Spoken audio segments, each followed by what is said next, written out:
Bonjour, aujourd'hui je répondrai à une question. Pourquoi avons-nous été créés? L'être humain est l'enfant perdu de la création. Le train du monde est absurde et cruel.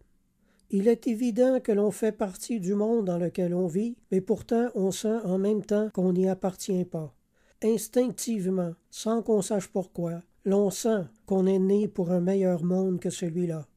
Moi, je me souviens quand j'étais jeune et que j'allais encore à la polyvalente et que j'entrais là le midi et que je voyais tous ces gens, tous ces autres jeunes que je ne connaissais pas, faire les fous, crier, sauter, se chamailler, se frapper, s'insulter, rire fort ou pleurer.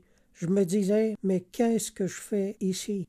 Je ne suis pas à ma place dans ce monde. Il y a dû avoir une erreur quelque part, je dois m'être trompé de planète en venant au monde. Maintenant, je vais vous dire quelque chose de très très important. Une vérité que tout le monde devrait savoir. L'homme n'est plus tel qu'il est sorti des mains de son Créateur. Le monde dans lequel nous vivons a bel et bien été créé par Dieu, mais il a été renversé, défiguré, changé, avili, altéré et détérioré. La nature humaine a également été corrompue. Sa nature a été déstabilisée. Sa connaissance du bien et du mal a été embrouillée. Voilà la vérité. Le premier homme et la première femme ont vendu leurs droits de propriété sur le monde. L'ange du mal s'en est emparé et a fait entrer la maladie et la mort dans le monde en même temps que toutes sortes de souffrances, de vices contre nature, de péchés, de folie et toutes les confusions de l'esprit humain. L'humain est maintenant une créature déchue de sa nature première, qui était créée à l'image de Dieu.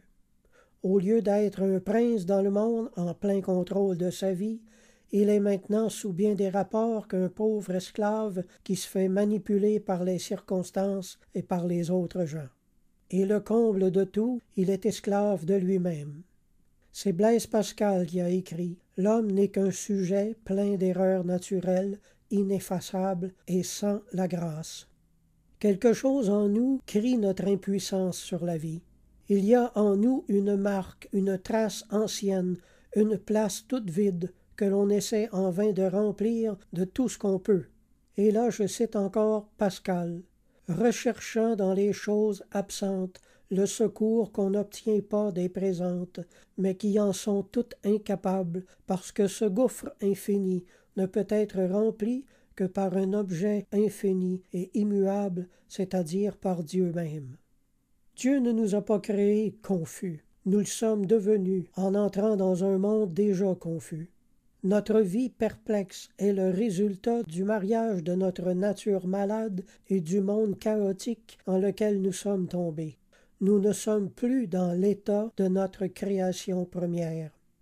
Blaise Pascal a encore écrit « En voyant l'aveuglement et la misère de l'homme, en regardant tout l'univers muet et l'homme sans lumière, abandonné à lui-même et comme égaré dans ce recoin de l'univers, sans savoir qui l'y a mis, ce qu'il est venu y faire, ce qu'il deviendra en mourant, incapable de toute connaissance, j'entre en effroi comme un homme qu'on aurait porté endormi dans une île déserte et effroyable et qui s'éveillerait sans connaître le moyen d'en sortir.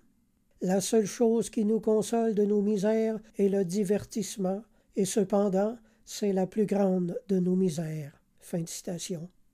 Saint Augustin a écrit « L'âme ne trouve pas en elle-même de quoi se rassasier. » Alors, on se sent un peu comme si on était né avec des instruments de sculpteur entre les mains, un bloc devant nous, et qu'on ne savait pas quoi faire avec. L'homme ne comprend plus rien de son origine divine. Saint Athanase a dit « À quoi bon avoir été créé si l'on ne connaît pas son Créateur? » L'homme, au fond, ne rêve que d'une chose, recevoir l'amour et le donner. Dieu aussi ne rêve que de cela, donner l'amour et le recevoir. Mais l'homme poursuit en dehors de Dieu la satisfaction de son rêve et il ne trouve rien, donc il est malheureux. Tel que nous sommes, tel il nous aime, faibles, petits, misérables et pécheurs. Nos froideurs, nos inconsistances, nos trahisons même, ne changent rien à l'attitude foncière de bienveillance que Dieu garde toujours à notre égard. La Bible dit « Car je connais les projets que j'ai formés sur vous, dit l'Éternel, projets de paix et non de malheur, afin de vous donner un avenir et de l'espérance. Vous m'invoquerez et vous partirez, vous me prierez et je vous exaucerai. Vous me chercherez et vous me trouverez. Si vous me cherchez de tout votre cœur, je me laisserai trouver par vous, dit l'Éternel. » Et moi, mes amis, je vous dis, c'est une vocation très élevée que celle d'appartenir à la race de ceux qui recherchent Dieu. La Bible dit, si quelqu'un est dans le Christ, il est une nouvelle créature. Les choses anciennes sont passées, voici toutes choses sont devenues nouvelles. Et tout cela vient de Dieu, qui nous a réconciliés avec lui par le Christ. Et si vous voulez retrouver l'image de Dieu en vous, cela est très facile. Faites avec moi cette prière de tout votre cœur. Mon Dieu, je réalise que je ne suis pas dans l'état dans lequel tu as voulu me créer. Je désire être une nouvelle créature. J'accepte le Christ comme Sauveur et Seigneur de ma vie et je veux faire ta volonté sur la terre en devenant un disciple de Jésus-Christ. Amen. Si vous avez des questions, vous pouvez m'écrire à mon adresse courriel jocelyn041@hotmail.fr. Alors je vous dis à la prochaine, gardez la foi et la foi vous gardera.